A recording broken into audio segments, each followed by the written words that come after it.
오늘 우리에게 주시는 하나님의 말씀은 마태복음 6장 9절에서 12절까지의 말씀입니다. 신약성경 8면에 있습니다. 마태복음 6장 9절에서 12절까지의 말씀입니다. 하나님의 말씀을 저와 한 절씩 교독하도록 하시겠습니다. 그러므로 너희는 이렇게 기도하라. 하늘에 계신 우리 아버지여, 이름이 거룩히 여김을 받으시오며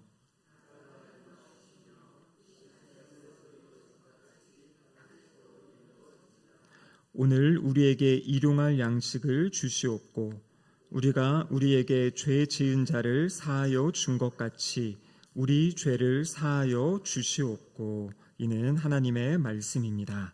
함께 기도하시겠습니다. 사랑하는 아버지, 감사드립니다. 금요일 저녁 저희들을 주님 전으로 불러주시고 함께 마음껏 주님께 찬양드리며 또 말씀 듣고 기도할 수 있는 은혜의 시간 허락하심에 감사드립니다. 주님, 이 자리에 주님 앞에 나와서 예배드리는 것이 아버지 하나님 주시는 복을 누리는 자리임을 기억하게 하시고 우리 예배를 기쁘게 받으실 하나님을 기대하며 소망하는 마음으로 나아가게 하여 주시옵소서. 성령 하나님 이곳 가운데 친히 임재하여 주셔서 각 심령 가운데 말씀하여 주시고 또 위로하여 주시고 회복시켜 주시는 은혜의 역사가 있게 하여 주시옵소서. 설교자 입술을 주장하시사 하나님의 말씀이 온전히 선포되도록 붙잡아 주시옵소서. 예수님의 이름으로 기도드립니다. 아멘. 한 주간 잘 지내셨습니까? 우리 금요 심야 기도회 때마다 우리 찬양팀이 참 많이 수고를 하고 계십니다. 우리 오랜만에 우리 찬양팀 감사합니다 하면서 좀 격려의 박수를 한번 드리면 좋겠습니다. 감사합니다. 직장 생활하시고 또 이렇게 저녁에 와서 연습하고 또 찬양하는 게 쉽지 않은데 이렇게 한 주도 빠짐없이 또 열심히 섬겨주시는 우리 모든 찬양팀원 분들께 진심으로 감사드립니다.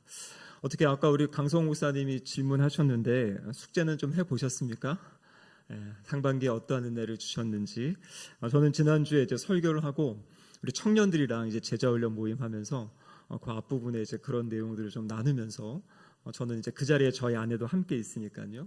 제가 상반기에 감사했던 어떤 이런 것들을 나누고 또 청년 중에서도 그것들을 이제 이야기하면서 하나님이 참 우리의 삶에 또 크신 은혜를 주시는구나라는 또 그런 생각을 하게 된 것 같습니다.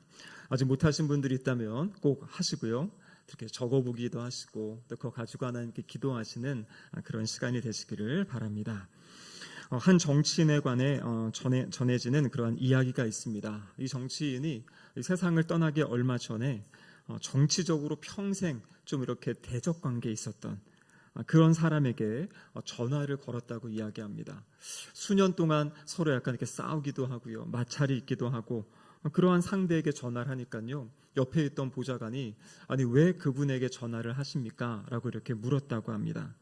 그때 이제 이 정치인의 대답이 무엇이냐면 죽음을 앞두고 인생에서 가장 중요한 것이 무엇인지 생각해 보았습니다.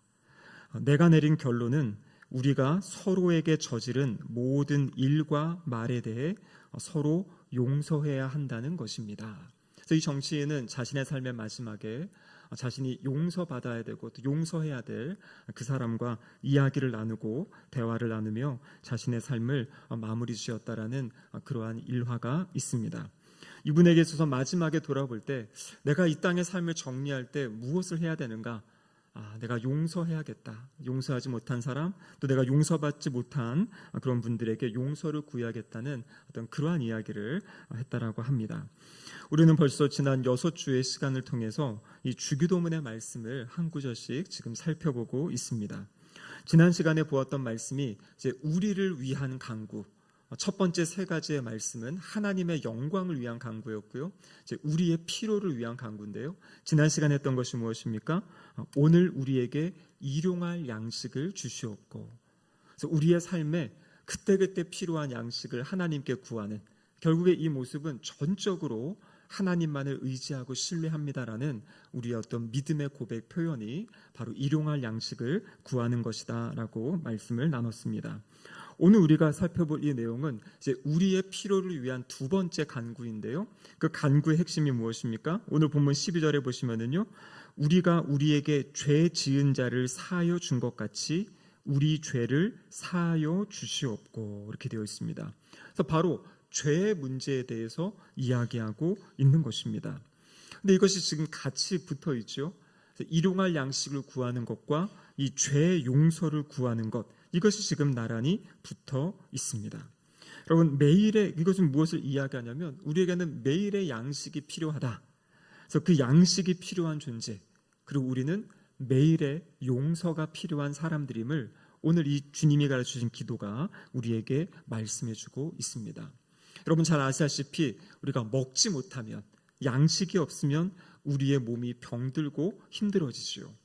그와 마찬가지로 우리에게 이 용서가 없으면 우리의 영혼이 병든다라는 것을 오늘 본문이 우리에게 또 비춰주는 그러한 내용입니다.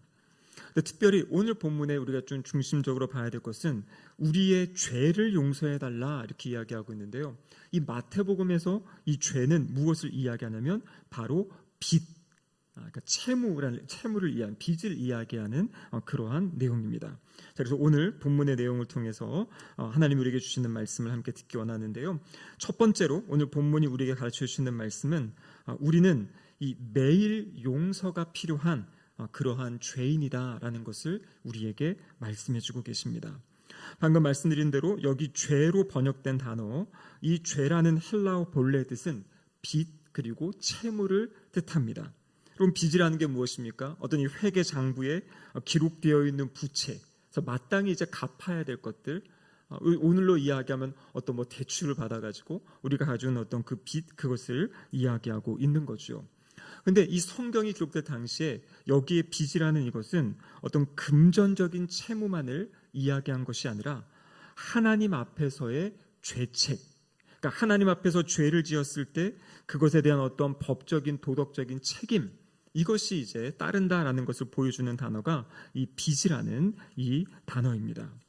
여러분, 근데 이것을 단순히 죄라는 것 그렇게 이제 표현할 수도 있는데 누가복음에서는 이거를 죄라고 이렇게 표현해, 죄들이라고 표현했는데 마태복음에서는 특별히 이것을 이제 빚으로, 채무로 그렇게 표현하고 있습니다. 이 이유는 무엇이냐면 이 당시 사람들에게 이 빚이라는 단어는 결코 가벼운 그런 단어가 아니에요. 빚이 있으면 뭐 갚으면 되지, 이런 차원이 아니었다라는 것입니다. 왜냐하면 이 빚을 갚지 못하면은요 종으로 팔리든지 아니면 옥에 갇히든지, 그래서 이 빚이라는 것은 사람을 노예로 만들고 실제적으로 가두는 아주 그 공포스러운 단어가 바로 이 빚이라는 단어입니다. 근데 주님께서 이 기도를 가르쳐 주실 때 바로 이 공포스러운 이 빚이라는 단어, 채무라는 단어를 사용하셔서 우리에게 이것을 위해 기도할 것을 말씀하고 계시는 거죠. 그래서 이 죄를 지을 때 우리가 생각해야 될 것은 무엇이냐면 그 죄를 짓는 것은 하나님께 갚을 수 없는 빚을 지는 것이고, 또 사람과의 관계에 죄를 지을 때에는 사람에게 부담을 주고 아픔을 주는 것, 그것이 바로 죄라는 것을 기억해야 됩니다. 자, 근데 어떤 분은 이렇게 생각하시는 분들이 있죠. 아니, 이미 우리가 예수님 믿을 때 십자가 위에서 이 과거와 현재와 이 미래의 모든 죄를 용서함을 받았는데 왜 또 죄를 위한 용서를 구해야 되는가? 여러분, 구원파 같은 경우 그렇지 않습니까? 한번 용서받았으면 됐다, 이렇게 이제 주장하는 거죠. 근데 성경에 보면은 예수님이 이 주님이 가르치신 기도, 이 기도 안에 무엇을 간구하라고 하냐면 우리의 죄 용서를 위해서 끊임없이 기도할 것을 지금 주님이 가르쳐주고 계신 거예요. 여러분, 중요한 것은 무엇이냐면 우리가 죄를 짓는다고 해서 우리의 신분이 흔들리는 것은 결코 아니다라는 것이에요. 내가 죄를 짓지 않고 선하게 살고 거룩하게 살아야지만 하나님의 자녀의 신분을 지킨다? 그럼 그것은 아니죠. 우리가 하나님의 자녀로 입양되는 순간은 바로 예수 그리스도를 구세주와 주님으로 믿는 그 순간, 주님을 영접하는 그 순간, 주님을 믿는 그 순간 하나님의 자녀가 되는 권세를 주신 거죠. 그래서 주님께서 우리에게 우리의 매일의 삶의 자리에서 이 죄의 용서를 구하라고 말씀하신 것은 어떤 우리의 구원의 문제가 아니라 하나님의 자녀인데 이 죄가 우리에게 있으면 하나님과 우리의 사이에 이 교제의 관계, 친밀한 관계를 막기 때문에 그것을 풀기 위한 것이 바로 이 죄 사함을, 죄 용서를 구하는 것이다라고 이렇게 이제 말씀하고 계신 거죠. 또한 우리가 다 너무나 잘 알고 있다시피 고린도전서 말씀 묵상할 때 그런 말씀이 있었죠. 선줄로 생각한 자는 넘어질까 조심하라. 그러니까 내가 이제 뭔가 주님 앞에서 내가 훈련도 받고 말씀도 많이 읽고 기도도 많이 하고 그래서 뭔가 이제 내가 조금 성장한 것 같다 하는 그 순간, 그게 바로 이제 우리가 교만이 확 들어오게 되고요. 그런 순간 넘어질 수 있다라는 것을 언제나 생각해야 된다라는 것입니다. 죄의 문제도 마찬가지입니다. 난 이제 죄와 상관없어. 과거에 있었던 모든 문제가 해결되었어라고 생각하는 그 순간 우리는 이 죄에 또 넘어지고 쓰러질 수 있다라는 것을 본문이 말씀하고 계시는 거죠. 그러면서 우리가 너무나 잘 알고 있는 이 바울 사도가 로마서 7장 19절에 이렇게 이야기하고 있습니다. 같이 한번 읽어보겠습니다. 내가 원하는 바 선은 행하지 아니하고 도리어 원하지 아니하는 바 악을 행하는 도다. 그럼 그렇게 자신의 모든 삶을 들여서 선교의 사역을 하고 교회를 개척하고 수많은 사역을 한 그 사도 바울의 고백이 무엇이냐면 내가 원하는 바 선은 행하지 못하고 원하지 않는 이 악을 행하는 자신의 그러한 연약한 모습을 고백하는 그러한 장면이 바로 성경에도 기록되어져 있습니다. 여러분, 주님께서는 그래서 우리가 이렇게 죄의 용서를 구하고 이렇게 매일 하나님께 용서를, 죄의 사함을 받아야 되는 그 내용을 어떻게 설명해 주시냐면요, 요한복음 13장에 보면 이 목욕하는 것과 발을 씻는 것을 통해서 우리에게 비유로 말씀해 주십니다. 그래서 요한복음 13장 10절에 보면요, 이렇게 기록되어 있습니다. 같이 한번 읽어보겠습니다.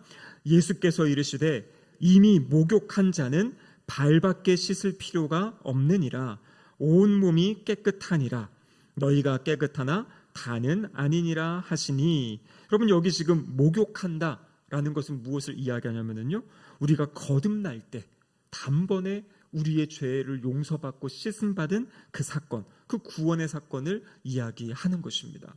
근데 여러분, 우리가 목욕을 했지만 매일매일의 삶의 자리 가운데 손발이 더러워지는 것이 있죠. 그래서 오늘 본문에 뭐라고 이야기합니까? 그 목욕한 자는 이 발밖에 씻을 필요가 없다. 다른 말로 이야기하면 목욕은 했지만 이 발은 계속 씻어야 된다. 그래서 우리가 주님의 십자가, 그 주님의 사랑의 은혜로 구원받을 때 그 은혜로 우리가 과거, 현재, 미래의 죄가 씻겼지만 날마다 우리가 일상에서 짓는 죄에 대해서는 다시 주님 앞에 그 죄를 고백하고 용서를 구해야 된다라는 것을 이야기하고 있습니다. 여러분, 이 진리가 우리에게 주시는, 이 말씀이 우리에게 주시는 의미가 무엇이겠습니까? 우리가 바로 이전에 구했던 매일 일용할 양식을 구하듯이 우리는 또 매일 이 죄의 용서를 구해야 된다라는 것이에요.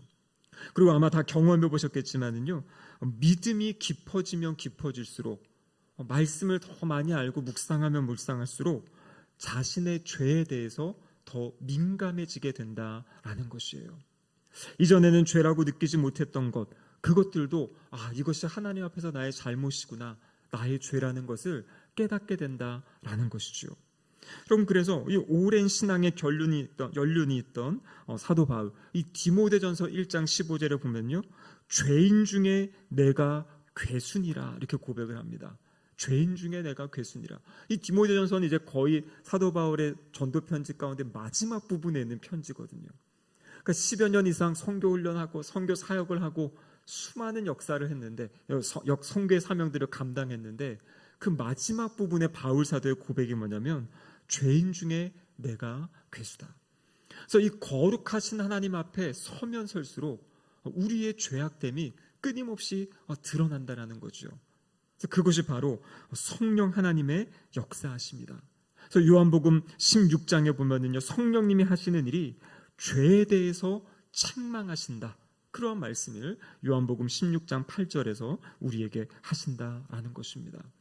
여러분, 그렇기 때문에 이 우리가 죄 짓는다고 구원이 흔들리고 구원이 멀어지고, 그것은 절대 아닙니다. 하지만 이 죄가 있을 때는요, 하나님과의 관계, 하나님과의 친밀함이 멀어지게 된다라는 것이죠. 그래서 우리가 끊임없이 돌아봐야 될 것은 하루를 마칠 때 잠시라도 그 하루를 돌아보면서 우리의 어떠한 잘못함들, 우리의 죄악된 것이 있다면 하나님 앞에 고백하고 또 용서를 구하고 그렇게 하루를 마무리하는 그러한 시간이 우리에게 필요하다라는 것이에요. 하루의 일과를 마치고 저녁에 집에 들어가서 우리가 손발을 씻고 잘 준비를 하는 것처럼 우리의 하루의 삶의 모습을 돌아보면서 또 성령님께 구하면 성령 하나님이 또 우리의 마음 가운데 또 가르쳐 주시는 게 있죠. 이런 부분들이 실수했구나, 또 이런 부분들이 잘못했구나, 이러한 죄를 주님 앞에 고백하는 그러한 삶을 살아갈 것을 주님께서 이 기도를 통해서 우리에게 가르쳐 주셨다라는 것입니다. 자, 두 번째로는요, 이제 우리의 죄 이 용서가 무엇으로부터 근거하는가? 오직 예수 그리스도의 피에 근거한다. 너무나 잘 알고 계신 말씀이죠. 하지만 오늘 본문은 그것을 우리에게 분명히 말씀해 주십니다. 여기 보면요, 우리의 죄를 사하여 주시옵고 이렇게 되어 있는데요, 여기 사하여 달라는 것의 뜻이 무엇이냐면 놓아주다, 면제하다, 그런 것이에요. 놓아주다, 면제하다. 그러니까 이제 우리가 어떤 빚이라는 단어를 쓰게 되면요, 이 채무가 적힌 이 장부에서 그 빚에 대한 모든 것들을 이제 이렇게 지워주는, 아예 지워버리는, 그것이 바로 여기서 말하는 사하다라는 것의 뜻입니다. 그래서 완전히 내가 갚을 수 없는 그 빚을 주님께서 탕감해 달라, 나의 힘으로 할 수 없는 그것을 완전히 제거해 달라, 이러한 기도가 바로 우리의 죄를 사하여 달라는 그러한 기도입니다. 여러분, 그렇습니다. 하나님께서 우리의 죄를 용서해 주셨죠. 근데 여러분 잘 아시다시피 하나님은 사랑의 하나님이셔서 또 예수 그리스도를 통해 그 십자가를 통해 우리의 죄를 용서해 주셨어요. 하지만 하나님은 또한 이 공의의 하나님이시기 때문에 죄에 대해서는 분명히 죄의 값을 치르게 하시는 거죠. 근데 우리가 그 죄값을 다 치를 수 없기 때문에 하나님께서 바로 흠 없는 아들 예수 그리스도를 통해서, 예수님이 십자가에서 그 모든 죄를 담당하게 하셔서 우리의 그 모든 죄값을 주님이 십자가에서 치르게 하셨다. 이것이 바로 오늘 지난 우리 주일에 우리가 첫 번째로 감사해야 될 가장 큰 제목, 그래서 바로 우리의 죄를 속량해 주신 그 은혜. 그래서 에베소서 1장 7절에도 보면 그렇게 이제 기록되어 있는데요, 같이 한번 읽어보겠습니다. 우리는 그리스도 안에서 그의 은혜의 풍성함을 따라 그의 피로 말미암아 속량 곧 죄사함을 받았느니라. 아멘. 그래서 여기 보면은요, 그의 은혜의 풍성함을 따라 그의 피로 말미암아 속량 곧 죄사함을 받았다. 그럼 그래서 우리의 죄사함은요, 내가 눈물을 많이 흘려서 죄사함 받는 것도 아니고요, 착한 일을 많이 했다고 죄사함 받는 것도 아니고, 기도를 열심히 했다고 죄사함 받는 것이 아니에요. 죄사함의 근거는 어디에 있습니까? 오직 예수 그리스도의 그 십자가의 보혈, 예수님의 십자가의 피에 있다라는 것을 우리에게 말씀해주고 계십니다. 여러분, 이 진리가 무엇을 이야기하냐면요, 우리가 담대하게 주님 앞에 나아갈 수 있게 하는 거예요. 만약에 우리의 어떠한 것을 근거로 한다면 우리는 끊임없이 연약하지 않습니까? 하나님 앞에서 주님 제가 이렇게 해보겠습니다라고 작정을 해도 여러분 그거 잘 못 지키잖아요, 그렇죠? 우리가 지금 예수 제자 훈련을 하고 우리 장로님들도 마치셨죠. 제가 숙제를 내준 것 가운데 가장 힘들어하시는 게 뭐냐면 일주일에 3번 이상 큐티를 해봅시다 라고 하는데요, 시작할 때도 도전해보고 또 도전해보고 도전해봐도 어렵다라고 하는 게 바로 일주일에 3번 내가 하나님의 말씀 앞에 나아가서 20분이 됐든 30분이 됐든 이 머무는 시간인데요, 해보려고 하지만 잘 안 되는 거잖아요, 그렇죠? 근데 저도 그렇습니다. 하나님께 작정하고 하나님 제가 이 시간을 가지고 또 하나님께 기도하겠습니다라고 작정을 했는데 이게 막 몸이 피곤하고 힘들고 어떤 일이 막 생기면은요, 그 작정한 것도 다 지키지 못하고요, 하나님 오늘은 너무 피곤해서 하루만 지나가겠습니다. 제가 어제 여기 딱 기도하다가 그 마음이 들었어요. 이게 진짜 은혜구나.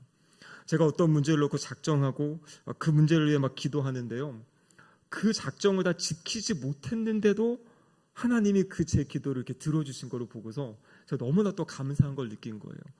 내가 작정한 대로 기도해야지만 들어주시면 그럼 이게 얼마나 어렵고 힘듭니까? 근데 작정했는데도 다 지키지 못했는데도 하나님이 그것을 들어주시고 이게 응답하신 것을 보면서 그렇구나, 역시 이거는 은혜구나.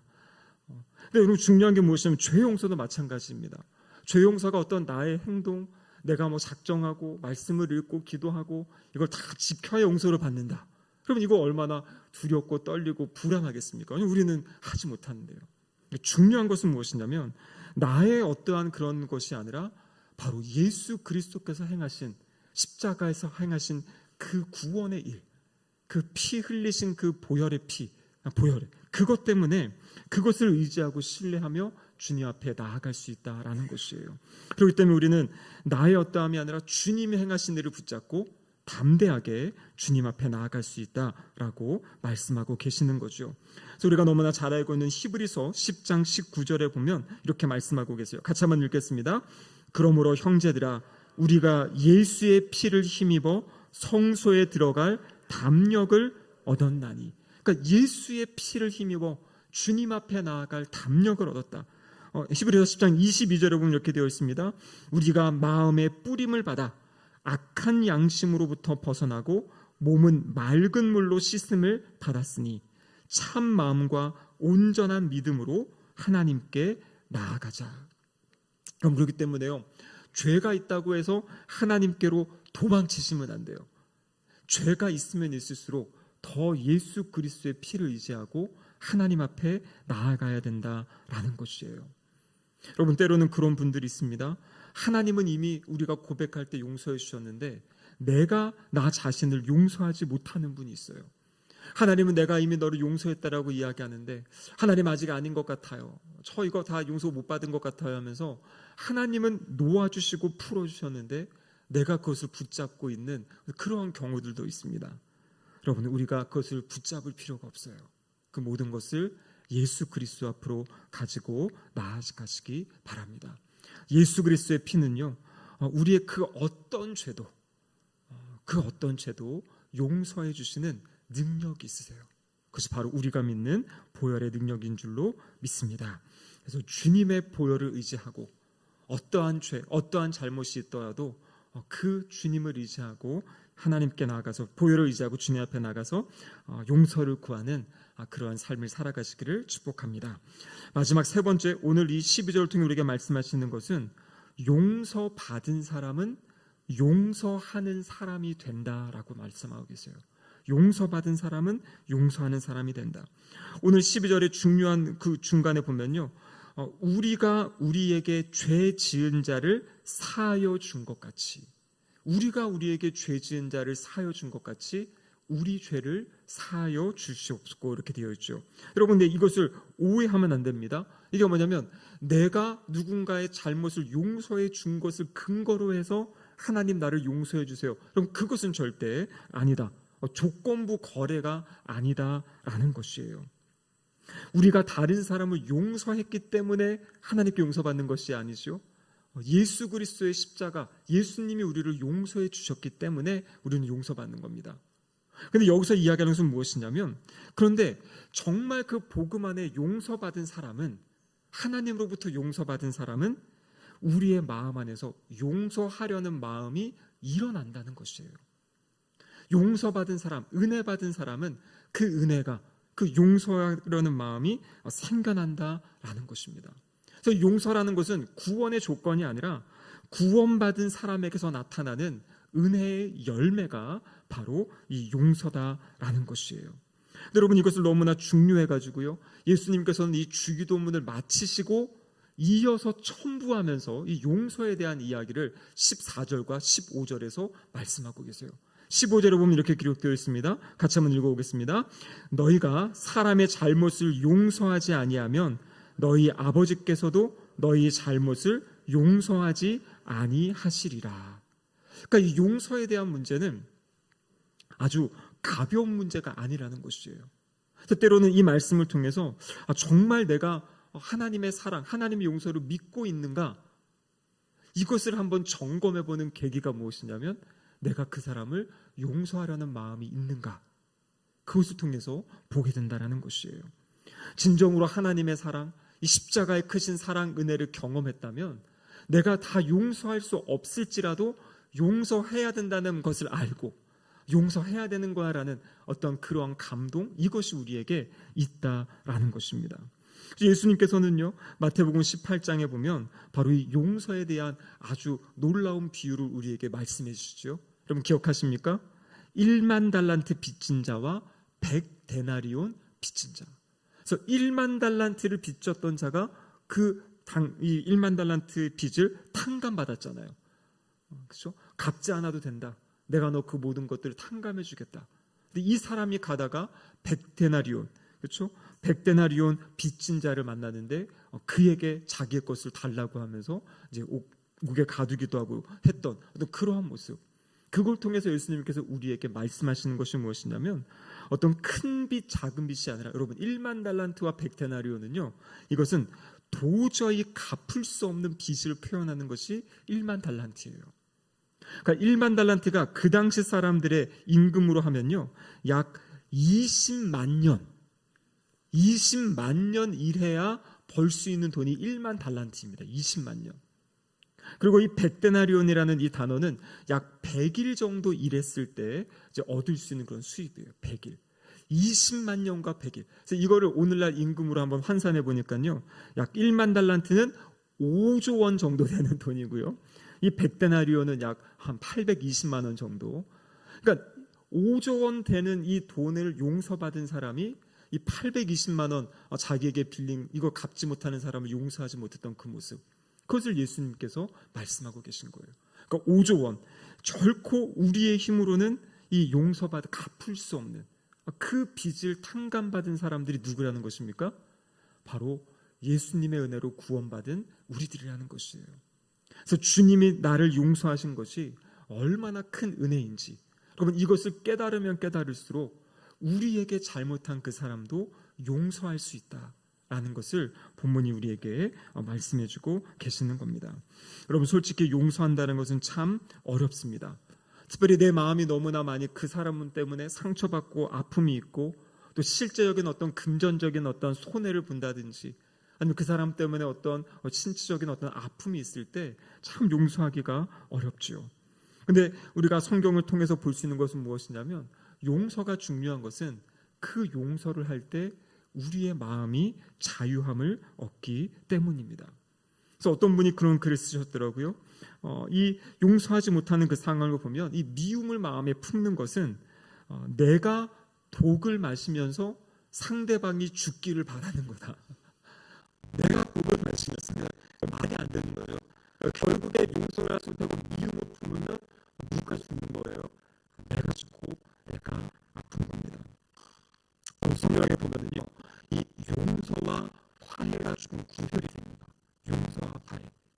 용서는 어떤 거냐면요, 하나님 앞에서 그 사람에 대한 어떤 미움의 감정들, 악한 감정들을 하나님 앞에 내어놓는 것이에요.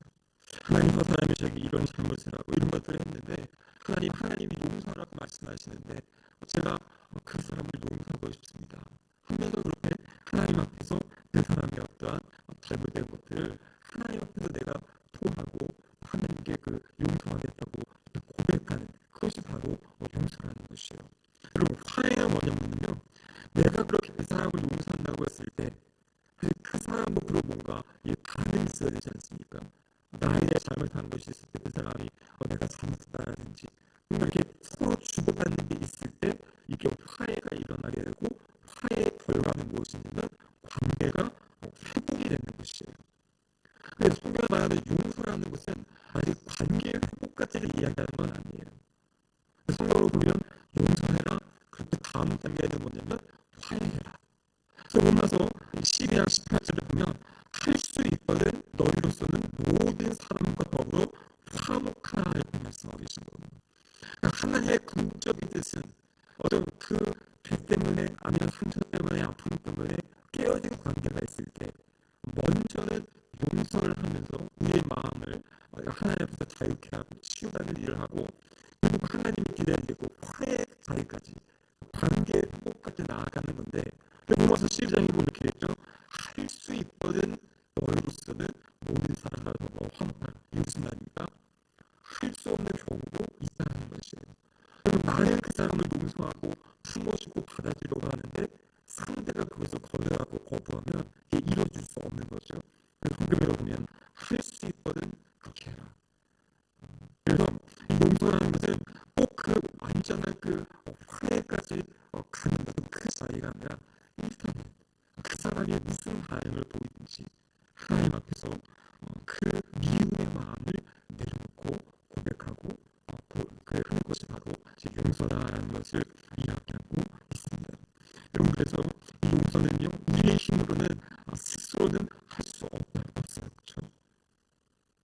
그때 이제 필요한 것이 무엇입니까? 바로 성령 하나님의 도우심을 구하는 것이에요. 주님 개인으로는 안 됩니다. 제 능력은 할 수 없습니다. 그런데 제가 용서하지 못해서 제 안에 미움이 가득해서 제가 너무나 힘들고 어렵다고. 그래서 하나님, 제가 그 사람을 용서하게 해주세요. 이 미움의 마음을 상해시켜 주세요라고 그렇게 이제 고백하는 것. 그게 바로 오늘 이 주기도문을 통해서 우리에게 주시는 말씀의 내용입니다. 하나님께 엄청난 죄악을 용서하는 우리들. 우리가 행복하게 살아가는 방법은 무엇이냐면 나에게 아픔을 주고 나에게 상처를 준 그 사람을 용서할 때, 그것을 가지고 하나님께 나아가 기도할 때, 그때 하나님이 우리의 마음을 만지시고 치유하시고 회복시켜 주신다라고 말씀하고 계십니다. 제가 앞으로 나아갈 때 그 빚진 자에서 이제 탕감을 받은 자로 정죄 아래 있는 자가 은혜 안에 서게 되는 그런 은혜의 역사를 우리에게 주신다라고 말씀하고 계십니다. 우리가 이 용서를 통해서 우리의 가정과 우리의 삶의 자리, 우리 교회 안에서 정말 하나님의 사랑을 흘려보내는 그런 거룩한 하나님의 백성들로 자녀들로 살아가시기를 주님의 이름으로 축복합니다. 아멘. 기도하시겠습니다. 하나님 아버지 감사드립니다. 오늘 말씀을 통하여서 우리가 무엇을 위해 기도해야 될지 또 다시 한번 가르쳐 주심에 감사드립니다. 날마다 성령 충만하게 하여 주셔서 죄에 대해 민감하게 하시고 이것이 죄라는 것을 깨달을 때마다 하나님께 기도하며 하나님께 용서를 구함으로 하나님과의 언제나 친밀한 관계가 아름답게 세워지는 우리의 삶이 되게 하여 주시옵소서. 주님과 우리가 아직 용서하지 못하고 미움의 마음 때문에 상할 심령들이 있다면 이 저녁에 다시 한번 그 문제를 놓고 기도할 때 하나님 주시는 자유함과 또 노임을 받을 수 있는 은혜의 시간 될 수 있도록